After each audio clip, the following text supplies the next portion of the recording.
اللهم صل على سيدنا نبينا مولانا محمد وعلى آل سيدنا محمد وبارك وسلم. اللهم صل على رسولك سيدنا نبينا مولانا محمد وعلى آل سيدنا محمد وبارك وسلم عليه. قال الله تبارك وتعالى في فرقانه الحميد: وطهر بيتي للطائفين والقائمين والركع السجود. صدق الله مولانا العظيم. وقال نبينا صلى الله عليه وسلم: لولا شباب خشع وشيوخ ركع وأطفال رضع وبهائم رتع لصب عليكم العذاب صبا أو كما قال عليه السلام. எல்லா புகழும் புகழ்ச்சியும் நம்மை படைத்து பரிபாலித்துக் கொண்டிருக்கக்கூடிய ஏக இறைவனாகிய அல்லாஹுக்கே உரித்தாகட்டுமாக. அவனது சாந்தியும் சமாதானமும் ஈருலக இரட்சகர் நம் உயிருக்குயிரான கண்மணி நாயகம் முஹம்மது ரசூலுல்லாஹி ஸல்லல்லாஹு அலைஹி வஸல்லம் அவர்களின் மீதும் அவர்களுடைய திரு குடும்பத்தார்கள் மீதும் அவர்களுடைய உத்தம சத்திய சஹாபாக்கள் தாபீன்கள் தாபீன்கள் நாதாக்கள் நம் அனைவரின் மீதும் அல்லாஹ்வின் அன்பும் கருணையும் என்றென்றும் நின்று நிலவட்டுமாக. ஆமீன். அன்பான அல்லாஹ் நல்லடியார்களே, ஒரு மனிதனுக்கு இந்த உலகத்தில் வாழ்வதற்கு இல்லம் எவ்வளவு தேவையோ, இந்த உடலை அவன் நிம்மதியாக வைத்துக் கொள்வதற்கு, இந்த உடலை அவன் ஓய்வோடு இருக்க வைப்பதற்கு எப்படி ஒரு இல்லம் தேவையோ, அதேபோல் நம்முடைய ஈமான் ஓய்வு பெறுவதற்கும் நம்முடைய இறைவனோடு உண்டான அந்த நெருக்கம் நிறைவாகுவதற்கும் பள்ளிவாசல்கள் தேவை. மசாஜிதுகள் தான் இந்த உலகத்தில் எல்லா விதமான இறைவனுடைய சாபங்களை விட்டும் பாதுகாக்கக்கூடியதாக இருக்கிறது. இறைவனுடைய வேதனை விட்டும் அந்த மஸ்ஜிதுகள் நம்மை பாதுகாத்து கொண்டிருக்கின்றன. அங்கே செய்யப்படக்கூடிய ருக்கூகளும் சுஜூதுகளும் நம்மை பாதுகாத்து கொண்டிருக்கின்றன. எப்படி நம்முடைய வீட்டிற்கு விருந்தாளிகள் வருவதாக இருந்தால் அதை நாம் சுத்தப்படுத்துகிறோமோ, அதே போல் இறைவனுடைய இல்லத்தில் 5 நேரமும் விருந்தாளிகள் வந்து கொண்டிருக்கிறார்கள். அது அல்லாத மற்ற நேரத்திலும் அவனை சந்திப்பதற்காக, அவனோடு பேசுவதற்காக, அவனிடம் தன்னுடைய பிரச்சனைகளை முறையிடுவதற்காக, அவனிடம் கோரிக்கை வைப்பதற்காக, அவனிடம் தன்னுடைய மன குமுறல்களை எல்லாம் இறக்கி வைப்பதற்காக இறைவனின் விருந்தாளிகள் வந்து கொண்டிருக்கிறார்கள். அதனால் அல்லாஹ் தனது நபிக்கு கட்டளையிட்டான்: தஹிர் பைத்திய லித்தாயிஃபீன் வல் காயிமீன வர்ருக்கஅஸ் சுஜூத். என்னுடைய பள்ளியை நீங்கள் தொழுபவர்களுக்காக வேண்டி, அங்கே கஅபத்துல்லாவில் வந்து தவாப் செய்பவர்களுக்காக வேண்டி, அங்கே ருக்கு சுஜூத் செய்பவர்களுக்காக வேண்டி நீங்கள் அதை பரிசுத்தப்படுத்துங்கள் என்று சையதுனா இப்ராஹிம் அலைஹிஸ்ஸலாம் அவர்களுக்கு அல்லாஹ் கட்டளையிட்டான். எனவே இந்த பள்ளிவாசல்கள் என்பது பராமரிக்கப்பட வேண்டும், பாதுகாக்கப்பட வேண்டும். அவைகள் இந்த உம்மத்தினுடைய முக்கியமான அம்சமாக நம்முடைய மனதில் நிலைநிறுத்தப்பட வேண்டும். எப்பொழுதுமே அல்லாஹு தஆலா இந்த இஸ்லாத்தை உயர்த்தி கொண்டேதான் இருப்பான். அதை தாழ்வு நிலைக்கு கொண்டு செல்ல மாட்டான். இறைவனுடைய பழக்கம் எத்தனை எதிரிகள் ஒன்று சேர்ந்தாலும் சரி, அவனுடைய தீனை, அவனுடைய இஸ்லாத்தை அவர்களால் குலைக்கவே முடியாது. அவனுடைய மார்க்கத்தை வளர்ச்சி அவர்களால் தடுத்து நிறுத்தவே முடியாது. எப்படிப்பட்ட ஆளுமையோடு, அதிகாரத்தோடு, பலத்தோடு, பண பலத்தோடு அவர்கள் எப்படியெல்லாம் தன் படைகளை ஒன்று திரட்டி வந்தாலும் கூட இஸ்லாம் அவர்களால் வீழ்ச்சி அடையாது. ஆனால் இஸ்லாம் வீழ்வதற்கு யார் காரணமாக இருப்பார்கள்? அல்லாமா இக்பால் ரஹிமஹுல்லா அவர்கள் சொல்வதை போல, இஸ் घर को आग लग गई घर की चिराग से, இந்த வீட்டில் நெருப்பு பற்றியதற்கு காரணம் வெளியிலிருந்து நெருப்பை யாரும் வீசவில்லை, வீட்டு உள்ளே இருந்த நெருப்பு தான் இந்த வீட்டை எரித்தது. அதே போல் இந்த இஸ்லாம் அழிவதற்கு வெளியிலிருந்து வரக்கூடிய எந்த எதிரிகளுடைய சூழ்ச்சிகளும் காரணமாக ஆக முடியாது. இஸ்லாமிய பெயரில் இருந்து கொண்டிருக்கக்கூடிய ஈமானை தாங்கிக் கொண்டிருக்கிறோம் என்று சொல்லக்கூடிய அந்த சமூகம் சார்ந்த முஸ்லிம்களால் தான் இந்த இஸ்லாம் வீழ்ச்சி அடையும். அவர்கள் செயல்களால் தான் இந்த இஸ்லாம் பலவீனம் அடையும். அவர்களுடைய முன்பின்னாக அவர்கள் மார்க்கத்தில் இருக்கக்கூடிய அந்த கவனமற்ற அலட்சியமான நிலைதான் இறைவனுடைய சாபத்தையும் கோபத்தையும் நம் பக்கம் கொண்டு வந்து சேர்க்கும். அதனால் இன்று இந்தியாவில் பள்ளிவாசல்கள் கை வைக்கப்படுகின்றன, குறிவைக்கப்படுகின்றன என்று ஒவ்வொருவரும் போராடுகிறார்கள். அதற்காக வேண்டி தங்களுடைய பல்வேறு வகையான கோஷங்களை எழுப்புகிறார்கள். ஆனால் அதே நேரத்தில் இப்படி எதிரிகளால் கை வைக்கப்படுவதற்கான காரணம் என்ன என்பதை நாம் சற்று சிந்தித்து பார்க்க வேண்டும். அல்லாஹ்வுடைய பேர் அருள் என்னவென்று சொன்னால், முஸ்லிம்கள் மறந்த பல்வேறு விஷயத்தை தோண்டி வெளியே எடுப்பதற்கு எதிரிகளுடைய வேலைகள் தான் காரணமாக இருக்கிறது. அவர்கள் சில நேரத்தில் சில செயல்பாடுகளை முன்னெடுக்காவிட்டால் நாம் அந்த காரியத்தை மறந்தே போய்விடுவோம். அது சம்பந்தமான எதுவும் பேசப்படாமலே போய்விடும். மார்க்கத்தினுடைய சத்திய கொள்கைகள் காலம் காலமாக பாரம்பரியமாக பின்பற்றி வந்து கொண்டிருக்கக்கூடிய வேளையில் யாரோ ஒரு சிலர் இது கூடாது அது கூடாது என்று அவர்களுடைய அந்த அரசல் புரசலான ஓசைகளை எழுப்ப ஆரம்பித்தார்கள். அதன் விளைவாக குறிப்பாக தமிழகத்தில் கடந்த 25-30 ஆண்டுகளாக நம்முடைய சத்திய கொள்கைகளுக்கான, நம்முடைய பாரம்பரியமான தீனுக்கான ஆதாரங்கள் வெளியே வந்தன. அதுவரை நாமும் நம்முடைய முன்னோர்களும் அதை பின்பற்றி கொண்டிருந்தோம், அதை பற்றி அறியாமையில் இருந்தோம். ஆனால் அதற்கான ஆதாரங்கள் வெளியே வருவதற்கான காரணம் அதுவெல்லாம் கூடுமா என்று கேள்வி எழுப்பியவர்களுடைய அந்த ஒரு காரணம் தான். அதே போல் இந்தியாவினுடைய இஸ்லாம் சார்ந்த பல்வேறு விஷயங்கள் முஸ்லிம்கள் எப்பொழுது கண்ணை திறக்கிறார்கள் என்று சொன்னால், அவர்கள் எப்பொழுது அதிலே கவனம் செலுத்துகிறார்கள் என்று சொன்னால், எப்பொழுது அது எதிரிகளால் தூண்டப்படுகிறதோ, எதிரிகளால் அது ஆராய்ச்சி செய்யப்படுகிறதோ, அப்பொழுதுதான் நாமும் அந்த விஷயத்தில் விழித்துக் கொள்கிறோம். இதிலிருந்து ஒன்னே ஒன்று நல்ல தெரிகிறது, நம்மை விட நம் மார்க்கத்தை ஆராய்வதிலும், நம்முடைய வரலாற்றை ஆராய்வதிலும், நம்முடைய இஸ்லாமிய பாரம்பரியத்தை கண்ணும் கருத்துமாக கண்கொத்தி போல அவர்கள் ஆராய்ச்சி செய்வதிலும் நம்மை விட நம்முடைய எதிரிகள் மிக தெளிவாக இருக்கிறார்கள். முஸ்லிம் சமூகம் விழிக்கவில்லை என்பதை அவர்கள் ஒவ்வொரு முறையும் ஏதாவது ஒரு சட்டத்தின் மூலமாக, ஏதாவது ஒரு சலசலப்பின் மூலமாக வெளியே காட்டிக் கொண்டிருக்கிறார்கள். பள்ளிவாசல்கள் குறிவைக்கப்படுகின்றன என்று சொன்னவுடன் ஒரு சிந்தனை எழுந்தது. இப்படி பள்ளிவாசல்கள் குறிவைக்கப்படுவதற்கு பின்னால் பல காரணங்கள் இருக்கலாம்.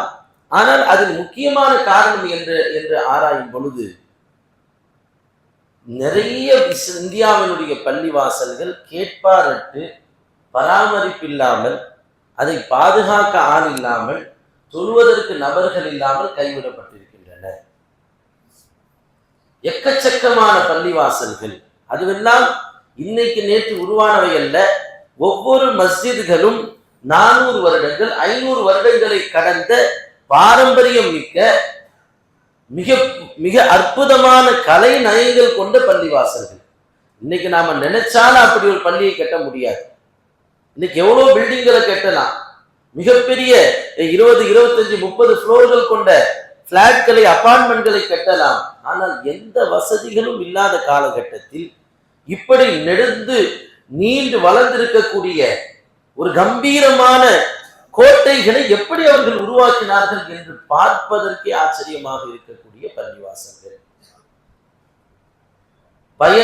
பயணம் சார்ந்த கட்டுரை எழுதக்கூடிய ஒரு டிராவல் ரைட்டர் முகமது மிர்சா என்பவர், அவர் பள்ளியினுடைய, இஸ்லாத்தினுடைய இந்திய வரலாற்று தொன்மையான நினைவு சின்னங்கள் என்னென்ன எல்லாம் இருக்கிறதுன்னு ஆராய்ச்சி செஞ்சிட்டு இருக்கிறார். கடந்த 10 வருடங்கள் மேலாக அவர் இந்த ஆராய்ச்சியில் இருக்கும் பொழுது அவர் கண்டுபிடித்த ஒன்றுதான், இந்தியாவினுடைய பல பாகங்களின் பழமை வாய்ந்த பள்ளிவாசல்கள் எல்லாம் கேட்பாரற்று கிடக்கின்றன. எல்லாவற்றையும் எழுத வேண்டும் என்று வந்தவர் தன்னுடைய நோக்கத்தை இன்னும் கூராக்கி கொண்டு இந்திய மஸ்ஜிதுகள், இந்தியாவினுடைய வரலாற்று சின்னங்களான அந்த பள்ளிகளை மட்டுமே ஆராய ஆரம்பித்தார். இன்ஸ்டாகிராமிலே மாஸ்க் இன் இந்தியா என்ற பெயரிலே ஒரு பக்கத்தை அவர் உருவாக்கி அதிலே தான் எங்கெல்லாம் எந்தெந்த பள்ளிக்கு போகிறார்களோ, பிரம்மாண்டமான பள்ளிகள், பயன்பாட்டில் இருப்பவை, பயன்பாட்டில் இல்லாதவை அத்தனையும் அவர் படம் பிடித்து அந்த தன்னுடைய இன்ஸ்டாகிராம் பக்கத்திலே போடுகிறார். நிறைய ஆங்கில சமூக வலைத்தளங்கள், ஆங்கிலத்தினுடைய பத்திரிகைகள் எல்லாம் அவருடைய கட்டுரைகளை எழுதியிருக்கிறது. எந்த தலைப்பிலே அவை இருக்கிறது என்று பார்க்கும் பொழுது ஆச்சரியமாக இருக்கிறது. Abandoned mosques in India are crying for attention. இந்தியாவில் கைவிடப்பட்ட பழமை வாய்ந்த பள்ளிகள் அவைகள் கவன ஈர்ப்பை பெறுவதற்காக வேண்டி காத்துக் கொண்டிருக்கின்றன, தாங்களும் கவனிக்கப்பட வேண்டும் என்று அழுது கொண்டிருக்கின்றன என்ற தலைப்பிலே பல்வேறு விஷயங்களை அந்த முகமது மிர்சா என்பவருடைய அந்த ஆராய்ச்சி சார்ந்த விஷயங்களை எழுதுகிறார்கள். பார்த்தால் பள்ளிகள் எத்தனையோ நம்முடைய முன்னோர்கள் அதை கட்டி அதை மிக சிறப்பாக பராமரித்திருக்கிறார்கள். ஆனால் அது இன்று கேட்பாரற்று இருக்கிறது.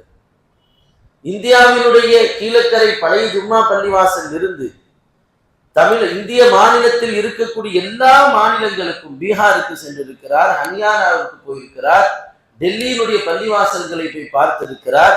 ஆச்சரியப்படக்கூட பல்வேறு விஷயங்கள் அதிலே இருக்கின்றன. ஹைதராபாத்துடைய பிரைம் லொகேஷன் இருக்கக்கூடிய ஒரு பள்ளி, ஷேக் பெட் என்று சொல்லப்படக்கூடிய இடத்தில் ஷேக் குத்துப் ஷாஹி பள்ளிவாசல். அந்த பள்ளிவாசல் 400-500 ஆண்டுகளை தாண்டியது. கம்பீரமான 4 மினாராக்கள் நின்று கொண்டிருக்கின்றன.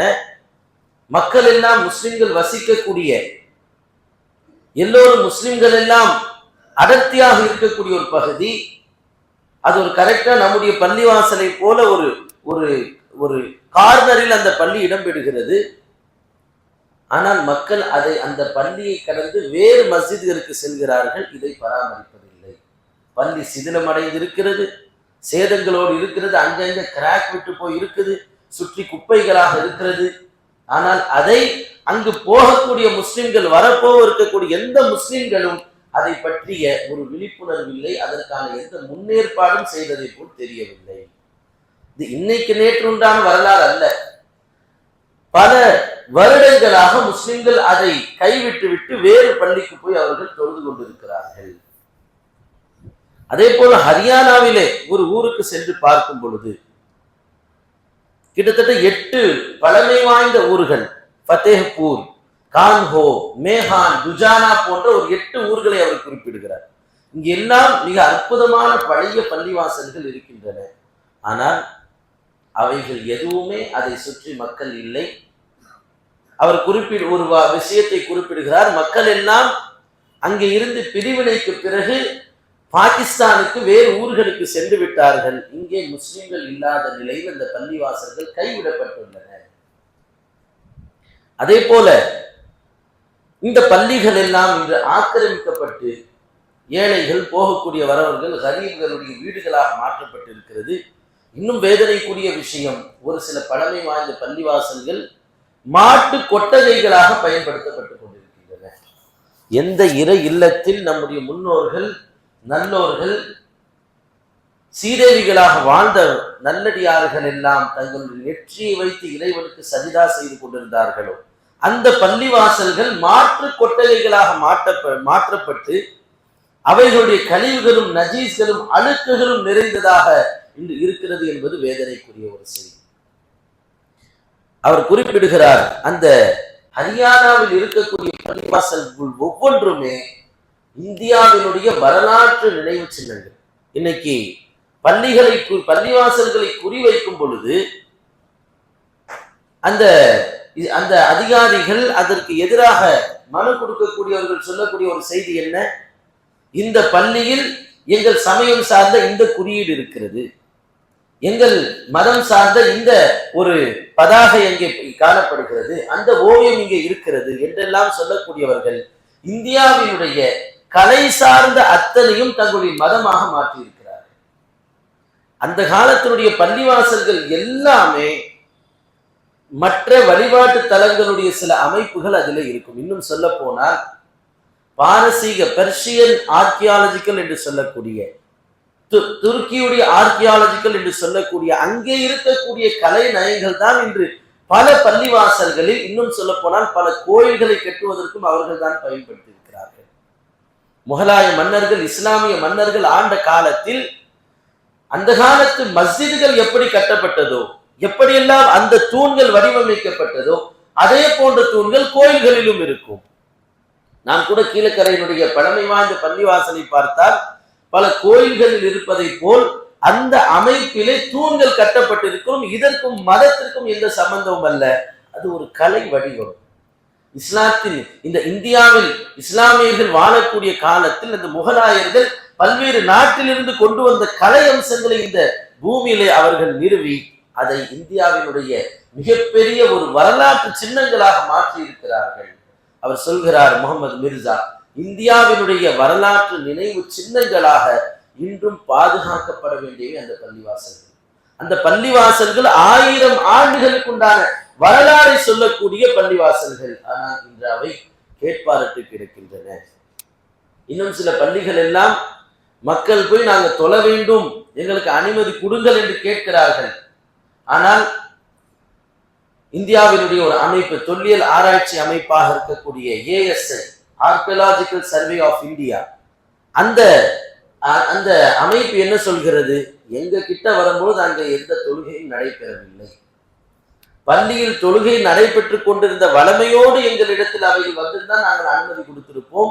ஆனால் அது எங்கள்கிட்ட வரும்பொழுது மஸ்ஜித் ஆக்டிவிட்டியில இல்லை, அதனால் நாங்கள் தொழ அனுமதிக்க மாட்டோம் என்று அவர்களும் அவர்களுடைய பங்குக்கு எல்லா வகையான காரியத்தையும் முட்டுக்கட்டையும் போட்டுக் கொண்டிருக்கிறார்கள். எனவே பள்ளிவாசல்கள் முதலில் பராமரிக்கப்பட வேண்டும், அவைகள் பாதுகாக்கப்பட வேண்டும். பள்ளிவாசல்கள் எப்படியெல்லாம் இந்த இந்தியாவிற்காக உழைத்திருக்கின்றன என்பதை பல பள்ளிவாசல்கள் சுட்டிக்காட்டுகிறது. பாட்னாவிலே ஒரு மஸ்ஜித், அதாவது அந்த பள்ளிவாசல் சோக்டானா என்ற ஒரு இடத்திலே அந்த பள்ளி இருக்கிறது. மிக பழமை வாய்ந்த பள்ளிவாசல். அதை இவர் போய் பார்வையிட போகும்பொழுது அங்கே இருக்கக்கூடிய ஒருவர் அந்த வரலாற்றை சொல்லுகிறார். இந்த பள்ளியை பார்த்தா வெறுமனே மரத்தினுடைய இலைகள் எல்லாம் விழுந்து குப்பை கூலமாக காட்சி அளித்துக் கொண்டிருக்கிறது. பக்கத்துல சுத்தி எல்லாம் கார்கள் நிறுத்தி வைத்திருக்கிறார்கள். பள்ளியில இப்ப கொஞ்சம் பேர் ஏதோ லைட்டா வந்து தொழுறாங்க போறாங்க, முன்னை போல் பெரிய பிரகாசம் இல்லை. அவர் சொல்கிறார், ஆனால் இந்த பள்ளியின் பக்கத்திலே அந்த காலத்து மதரசாக்கள், முகலாயர்கள் நிறுவிய மதரசாக்கள் எப்படிப்பட்டது? அங்கே இஸ்லாமிய மார்க்க கல்வியும் கற்றுக் கொடுக்கப்படும். செகுலர் ஸ்டடீஸ் என்று சொல்லப்படக்கூடிய சயின்ஸும் பிசிக்ஸும் மேக்ஸும் அங்கே போதிக்கப்பட்டது. ஆனால் அதிலே முஸ்லிம்கள் மட்டும் போய் படிப்பவர்கள் அல்ல. அந்த இடத்தில் முஸ்லிம்கள், முஸ்லிம் அல்லாதவர்கள் அத்தனை பேரும் வந்தார்கள். மாற்று மத பிள்ளைகள் வந்தால் அவர்களுக்கு அந்த ஞானங்கள் மட்டும் போதிக்கப்படும். அவர்களுக்கு அரபியோ குரானோ அங்கே போதிக்கப்படாது. அது அவர்களுடைய ஆப்ஷன். தேவை என்றால் படித்துக் கொள்ளலாம், இல்லை என்றால் அவர்கள் இந்த உலக கல்வியை படித்துவிட்டு செல்லலாம் என்ற அமைப்பு அங்கே இருந்தது. அப்ப அவர் சொல்றாரு, இந்த பள்ளிவாசல் பக்கத்தில் இருக்கக்கூடிய இந்த மதரசாவில் தான் ராஜாராம் மோகன் ராய் படித்தார். அவர் படித்த பள்ளி மதரசா இந்த மதரசா. அதே போல இந்த பள்ளியிலும் மதரசாவிலும் பிரிட்டிஷார்கள் உள்ளே வந்து ஆக்கிரமிப்பு செய்திருந்த பொழுது பல நூற்றுக்கணக்கான மீட்டிங்களும் கூட்டங்களும் இங்கே நடைபெற்றன. சுதந்திரத்திற்காக யாரெல்லாம் போராடுகிறார்களோ அந்த சுதந்திரத்தினுடைய போராட்ட தலைவர்கள் எல்லாம் இந்த பள்ளியில் இருந்து பல 100 முறை ஆயிரக்கணக்கான மக்கள் ஒன்று திரண்டு அது சம்பந்தமான பயான்கள், அது சம்பந்தமான விழிப்புணர்வுகள், அது சம்பந்தமான கருத்தரங்குகள், அது சம்பந்தமான ஆலோசனை கூட்டங்கள் எல்லாம் நடந்தது பாட்னாவினுடைய இந்த பள்ளிவாசலில் தான். ஆனால் எப்பொழுது சுதந்திரம் கிடைத்ததோ அதற்கு பிறகிலிருந்து இந்த பள்ளிவாசல்கள் கொஞ்சம் கொஞ்சமாக முஸ்லிம்களுடைய பயன்பாட்டிலிருந்து நீங்கிவிட்டது. எப்படிப்பட்ட வரலாற்றை இந்திய மஸ்ஜித்கள் தாங்கி இருக்கின்றன என்பதை பார்க்க வேண்டும். சுதந்திரத்திற்கான விதைகளை எந்த மஸ்ஜித்கள் விதையிட்டதோ, எந்த பள்ளிவாசல்கள் சுதந்திர வேட்கைக்கான ஒரு அற்புதமான மும்மதத்தினர்கள் கூடும் இடமாக இருந்ததோ, அந்த பள்ளிகளும் அதை சுற்றி இருக்கக்கூடிய பெரும் பெரும் புரட்சியாளர்களை உருவாக்கிய மதரசாக்களும் என்று கேட்பாரட்டு கிடைக்கின்றன. அதனால் நாம் பள்ளியோடு தொடர்பில் இருப்பது எவ்வளவு முக்கியமானது. காலம் காலமாக 1400 வருடங்கள் தாண்டி நாம் முஸ்லிம்களாக இருக்கிறோம் என்று சொன்னால், சுதந்திர காற்றை நாம் சுவாசித்துக் கொண்டிருக்கிறோம் இந்த இந்திய மண்ணில் என்று சொன்னால், அது அத்தனையிலும் மிக முக்கியமான பங்கு மஸ்ஜித்களும் மஸ்ஜிதோடு தொடர்பில் இருந்தவர்களும் அந்த மஸ்ஜிதுகளை சுற்றி இருந்த மதரசாக்களும் தான் என்பதை நாம் விளங்க வேண்டும். அதனால் நம்முடைய பள்ளிகளை பாதுகாக்க வேண்டும், நம்முடைய ஊர்களில் இருக்கக்கூடிய பள்ளிகளை பாதுகாக்க வேண்டும். சென்னை என்பது வந்த ஊர் தான் பல பேருக்கு. ஆனால் நம்முடைய பிறப்பு பாரம்பரியம் முன்னோர்களுக்குன்னு ஒரு ஊர் இருக்கும் பாருங்க, அந்த ஊரை விட்டும் இன்று கொஞ்சம் கொஞ்சமாக நாம் விலகிவிட்டோம். கொஞ்சம் பேரை தவிர மற்ற நிறைய நபர்கள் தங்களுடைய ஊர்களுக்கு எப்போ போனாங்கிறது, என்னுடைய தாத்தா அங்க பிறந்தாங்க அல்லது நான் பிறந்து இங்க வந்துட்டு அதுக்கப்புறம் போகவே இல்லை என்று சொல்வதை நாம் கேட்டிருக்கிறோம். ஆனால் அங்கே இருக்கக்கூடிய பள்ளிவாசல்கள், அங்கே இருக்கக்கூடிய பாரம்பரியமான இஸ்லாமிய நிறுவனங்கள் எல்லாம் இன்று கேட்பாரட்டு கொண்டிருக்கின்றன. இன்னும் வேதனைக்குரிய விஷயம் என்னன்னு சொன்னா, பெரிய பெரும் பெரும் ஊர்களில் பாரம்பரியமாக பல நூற்றாண்டுகளாக முஸ்லிம்கள் வசித்துக் கொண்டிருந்த ஊர்களில் இருந்த இஸ்லாமியர்கள் சொந்தமான வீடுகள், இடங்கள் எல்லாம் இன்று மாற்று மதத்தவர்களால் வாங்கப்படுகின்றன. அவர்கள் அதை வாங்கிக் கொள்கிறார்கள். முஸ்லிம்கள் கூண்டோடு அந்த இடத்தை விட்டு அவர்கள் எங்கேயாவது ஒண்ணு சென்னைக்கு போயிடுறாங்க, வெளிநாட்டுக்கு போயிடுறாங்க, அமெரிக்கால எங்கேயாவது போய் செட்டில் ஆயிடுறாங்க, ஊர் பக்கம் திரும்பி பார்ப்பதே இல்லை. இவையெல்லாம் நம்முடைய வருங்கால சந்ததிகளுடைய ஈமானிய இஸ்லாமிய வாழ்க்கை பாதிக்கக்கூடியதாக இருக்கிறது. ஒரு இடத்திலே பள்ளிவாசல் இருக்கிறது என்று சொன்னால் அங்கு இறைவன் வேதனையை இறக்குவதில்லை. பெருமானார் ஸல்லல்லாஹு அலைஹி வஸல்லம் ஹதீஸிலே சொல்வார்கள், லவ்லா ஷபாபுன் குஷ்ஷஉ, வாலிபர்களில் ஒரு சிலர்கள் பயபக்தி உள்ளவர்களாக இந்த சமுதாயத்தில் இல்லை என்று சொன்னார். வஷுயூஹுன் ருக்அஉன், பள்ளிகளில் ருக்கு சுஜூதில் ஈடுபடக்கூடிய பெரியவர்கள் வயோதிகள் இல்லை என்று சொன்னார். வஸிபியானுன் ருல்லஉன், பால் குடிக்கக்கூடிய குழந்தைகள் இல்லை என்று சொன்னார். வபஹாஇமு ருத்தஉன், மேய்ந்து கொண்டிருக்கக்கூடிய ஆடு மாடு போன்ற கால்நடைகள் இல்லை என்று சொன்னார். தசுப்பா அலைக்குமுல் அஸாப ஸப்பா அவ் கமா கால அலைஹிஸ்ஸலாம், இந்த நான்கும் இல்லாவிட்டால் எப்பொழுதோ அல்லாஹ் உங்களுடைய வேதனையை கொண்டு வந்து கொடுத்திருப்பான், உங்கள் மீது வேதனை இறங்கி இருக்கும். ஆனால் அல்லாஹ் அதை பாதுகாத்து விட்டான். அதற்கு காரணமானவர்கள் இந்த 4 நபர்கள் என்று அல்லாஹ் சொல்வான். அதிலே முக்கியமானவர்கள் பயபக்தியுள்ள வாலிபர்கள், இரண்டாவது பள்ளியிலே ருக்குவும் சஜிதாவும் செய்யக்கூடிய பெரியவர்கள். இன்னைக்கு பயபக்தியுள்ள வாலிபர்கள் இருப்பது என்பது ரொம்ப குறைஞ்சி போச்சு. மார்க்கத்தோடு தொடர்பு, தீனோடு தொடர்பு, இஸ்லாமிய உணர்வுள்ள வாலிபர்கள் என்பது இல்லாமல் போய்விட்டார்கள். எனவே நம்முடைய சமுதாயத்தை தீனோடும் பள்ளிவாசல்களோடும் இணைக்க வேண்டும். எல்லா விதமான நற்காரியங்களுக்கும் ஏன் ஒரு இமாமை கூப்பிடுறோம்? ஹஜ்ரத், எங்க வீட்டை நீங்க வந்து பேர் வைங்க, நீங்க வந்து எங்க திருமணத்தை நடத்தி வைங்க, எங்க வீட்டை நீங்கள் திறந்து வையுங்கள், எங்கள் குடும்பத்தை இப்படி ஒரு நல்லது கெட்டதற்கு நீங்க வந்து நில்லுங்க. ஏன் சொல்லப்படுகிறது? இமாம் என்பவர் பள்ளியோடு தொடர்புள்ளவர்கள். அந்த பள்ளிவாசலுடைய தொடர்பினுடைய ஒரு நீட்சி தான் இமாமுடைய தொடர்பு என்பது. இந்த இரண்டும் எந்த மக்களிடம் இருக்கிறதோ அவர்கள் எந்த நேரத்திலும் வழி தவறி போக வாய்ப்பில்லை. எந்த நேரத்திலும் அப்படி பள்ளியோடும் இமாமோடும் மார்க்கத்தினுடைய அறிஞர்களோடும் யார் தங்களுடைய தொடர்பை எல்லா நாளும் ஏற்படுத்திக் கொள்கிறார்களோ அவர்களுடைய வாழ்க்கை பாதுகாக்கப்படும். அதனால் பள்ளிவாசல்களை நாம் பராமரிக்க வேண்டும். எந்த இடத்திற்கு நாம் சென்றாலும் சரி, அங்கே பக்கத்தில் இருக்கக்கூடிய பள்ளிவாசல்ல ஒரு டிராவல்ல போறோம், எங்கே பள்ளி இருந்தாலும் அங்கே 2 ரக்காத்துகளை நாம் தொழுது விட வேண்டும். அந்த பள்ளியை பாதுகாத்ததனுடைய பங்கை நாமும் அடைந்து கொள்வோம். நம்முடைய ஊர்களுக்கு செல்கிறோம், வருடத்திற்கு ஒரு முறையாவது நாம் ஊருக்கு போகணும். நம்மால் அந்த ஊரில் இருக்க முடியவில்லையா, ஒரு 10 முஸ்லிம் குடும்பங்களை நாம் செலவு செய்து, நம்முடைய வீடுகள்ல எத்தனை முஸ்லிம் வீடுகள் சும்மா பூட்டி வைக்கப்பட்டிருக்கிறது ஊர்கள். எத்தனை மாற்று மதத்தவர்களுக்கு வாடகை விடப்பட்டு விட்டது. ஏன் எத்தனை ஏழைகள் முஸ்லிம்கள் நம்முடைய நம்முடைய நம்முடைய மொஹல்லாவில் நம்மை சுற்றி இருக்கக்கூடிய இடத்தில் நம்முடைய ஊர்களில் இருக்கிறார்கள். அவர்களை கூட்டிக் கொண்டு வீட்டிலே வைத்து இந்த ஊரை பாதுகாருங்க, பள்ளிவாசலை பராமரிங்கள் என்று அதற்கான ஏற்பாட்டை நாம் ஏற்படுத்த வேண்டும். மாதத்திற்கு ஒரு முறையாவது நம்முடைய பள்ளிவாசல்கள், நம் ஊருடைய பள்ளிவாசல்களுக்கு எத்தனை ஒரு ஊர்க்காரங்க கிட்டத்தட்ட ஒரு 10 இடங்கள்ல இருக்கிறாங்க. உலகத்தின் எல்லா இடத்திலும் இருக்கிறாங்க. ஒவ்வொரு ஊரும் தனித்தனி தொகுதியாக பிரிந்து இந்த மாதம் எங்களுடைய தொகுதியின் சார்பாக நாங்க எங்க பள்ளிக்கு போறோம், அங்க போய் நாங்க விசிட் பண்றோம், அங்கே இருந்து ஒரு நல்ல நிகழ்ச்சிகளை நடத்துகிறோம், ஒரு ஆலிமை இமாமை கூப்பிட்டு ஒரு பயானை ஏற்படுத்துகிறோம். மக்கள் ஒன்று கூடலை ஏற்படுத்த வேண்டிய காலத்தின் கட்டாயமாக இது இருக்கிறது. இப்படியெல்லாம் ஏற்பாடுகளை முஸ்லிம் சமூகம் செய்து நம்முடைய தமிழகத்தில் இருக்கக்கூடிய பள்ளிகளை நாம் பிறந்த எந்த மண்ணின் சுவாசத்தை நாம் மூச்சு இழுத்து விட்டு நாம் பிறந்து வளர்ந்தோமோ அங்கே இருக்கக்கூடிய பள்ளிகளை, மதரசாக்களை பாதுகாக்க வேண்டும்.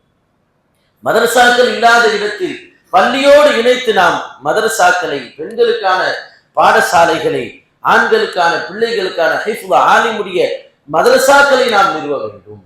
நம்முடைய பிள்ளைகளை அவங்க கூட்டிட்டு போய் இதான்பா நான் ஓதுன பள்ளி, இதான் நான் பள்ளி மக்தப் படித்த பள்ளிவாசல் என்று நம் பிள்ளைகளுக்கு நம் பாரம்பரியத்தை, நாம் வளர்ந்த விதத்தை அவர்களுக்கு உணர்த்த வேண்டும். ஏன்னா இந்த உலகத்தில் நம்முடைய சொத்து என்று எதை நம் பிள்ளைகளுக்கு கொடுத்தாலும் அது எத்தனை தலைமுறைக்கு இருக்கும்னு தெரியாது. அது இருக்கும், மாறிவிடும், மாற்றப்பட்டுவிடும், கைமாறிவிடும், அவர்கள் விட்டு விடுவார்கள் அல்லது அடுத்து வருவர்கள் விட்டு விடுவார்கள்.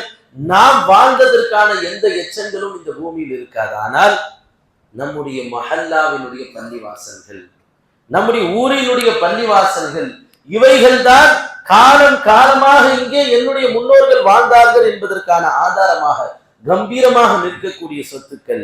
அந்த சொத்துக்களை நாம் பாதுகாப்பது நம் மீது கடமையாக இருக்கிறது. அந்த பள்ளிவாசல்களை நம்மோடு, நம்முடைய குடும்பத்தோடு, நம்முடைய பரம்பரையோடு இணைத்துக் கொள்ள வேண்டிய ஒரு தேவை இருக்கிறது. எனவே பள்ளிவாசல்களை ஒளியேற்றுவோம். எந்தெந்த இடத்திலெல்லாம், ஊர்களிலெல்லாம் பள்ளிகள் கேட்பாரத்துக்கு இருக்கிறதோ அங்கே நாம் அந்த பள்ளிகளை ஒளியேற்ற வேண்டும். ஏதாவது ஒரு நபரையாவது அங்க வைத்து அவர் மூலம் அந்த பள்ளியை பராமரித்து அதை தொழுவதற்கும் அதற்கு ஏதாவது பிரச்சனைகள் ஏற்பட்டால் நாம் திரண்டு போய் நின்று அதற்கான பாதுகாப்பை செய்வதிலும் நாம் முனைப்போடு இருக்க வேண்டும். எங்கோ ஒரு பள்ளியில நடக்குதுன்னு நாம் சும்மா இருக்க முடியாது. இன்று எந்த பள்ளிவாசலுடைய நினைவு தினத்தை நாம் கொண்டாடி கொண்டிருக்கிறோமோ அந்த அயோத்தியினுடைய பள்ளிவாசல் அந்த எதிரிகளால் கை வைக்கப்படுவதற்கான முதல் காரணம் என்ன? அங்கே மக்கள் தொழுவது நின்றுவிட்டது. எங்கே முஸ்லிம்கள் இறை ஆலயத்தினோடு தன்னுடைய இணைப்பை நிறுத்திக் கொள்கிறார்களோ அங்கே அதுவும் இறைவனுடைய வேதனையாகவே கருதப்படுகிறது. எனவே நாம் பள்ளிவாசல்களை உயிர்ப்பிக்க வேண்டும். எங்கு சென்றாலும் 2 ரக்காத் நாம் பள்ளியை தொழ வேண்டும். எந்த இடத்தில் ஒரு முஸ்லிம், ஒரு முஃமின் வீட்டை வாங்க வேண்டும், வீடு குடியேற வேண்டும் என்று சொன்னாலும் அது பள்ளிவாசல் பக்கத்தில் இருக்க வேண்டும் என்று நினைக்க வேண்டும். எந்த இடத்திற்கு பயணத்திற்காக சென்றாலும் அங்கே இருக்கக்கூடிய வழியில் இருக்கக்கூடிய அத்தனை பள்ளிகளையும் முடிந்த அளவுக்கு ஒரு 5 நிமிடமாவது போய் பார்வையிட்டு அங்கே தொழுது அங்கே நம்முடைய பெயர்களை இறைவனிடத்தில் பதிவு செய்து கொள்ள வேண்டும். எல்லாம் அல்ல அல்லாஹ் நம்முடைய எல்லா விதமான கவனக்குறைவுகளை பாதுகாத்தல்வானாக. நாம் மார்க்கத்தில் தீனில் காட்டக்கூடிய அலட்சியத்தை விட்டு அல்லாஹ் நம்மை பாதுகாப்பானாக. விழிப்புணர்வோடு இருக்கக்கூடிய சமூகமாக அல்லாஹ் நம்மை ஆக்குவானாக. அவனது இறை இல்லங்களை ஒளியேற்றக்கூடிய, அவன் இறை இல்லங்களில் விளக்கேற்றக்கூடிய பாக்கியத்தை அல்லாஹ் நமக்கு தருவானாக. பெருமானார் ஸல்லல்லாஹு அலைஹி வஸல்லம் காலத்தில் தமீமு தாரி ரலியல்லாஹு அன்ஹு சிரியா நாட்டிலிருந்து ஒரு விளக்கை எடுத்து வந்தார்கள். அதை மஸ்ஜிது நபவியிலே அவர்கள் ஒளியேற்றினார்கள். நபியவர்கள் வந்து பார்த்துவிட்டு ரொம்பவும் சந்தோஷப்பட்டார்கள். யார் இதை ஏற்றியது? யார் சொல்லா தமீமு தாரி உங்கள் தோழர் தான் இந்த விளக்கை கொண்டு வந்து வைத்தார். சொன்னவுடன் பெருமானார் ஸல்லல்லாஹு அலைஹி வஸல்லம் மிகவும் சந்தோஷப்பட்டு சொன்னார்கள், நவ்வரல் இஸ்லாம் நவ்வரல்லாஹு அலைக ஃபித் துன்யா வல் ஆখিরা. தமீமு தாரியே, நீங்கள் இஸ்லாத்தின் ஒளியை ஏற்றி விட்டீர்கள், இஸ்லாத்திற்கே நீங்கள் ஒளி கொடுத்து விட்டீர்கள். அல்லாஹ் உங்களை உண்மையிலும் மறுமையிலும் ஒளியாக்கி வைப்பானாக என்று சொல்லிவிட்டு ஒரு வார்த்தை சொன்னார்கள், லவ் கான லீ இப்னத்துன், நீங்கள் செய்த இந்த ஒரு செயலுக்காக நான் எவ்வளவு சந்தோஷப்படுகிறேன் என்று சொன்னார். எனக்கு ஒரு மகள் இருந்திருந்தால் திருமணமாகாமல் லஸவ்வஜ்துகஹா, அந்த மகளை உங்களுக்கு நான் திருமணம் செய்து கொடுத்திருப்பேன் என்று பெருமானார் சொன்னார்கள். அப்படி பள்ளியை, இஸ்லாத்தினுடைய கேந்திரங்களை ஒளியேற்றக்கூடிய நற்பாக்கியத்தை அல்லாஹ் நமக்கும் நம்முடைய சந்ததிகளுக்கும் தந்தல் புரிவானாக. ஆமீன். வஆகிரு தஅவானா அனில் ஹம்துலில்லாஹி ரப்பில் ஆலமீன்.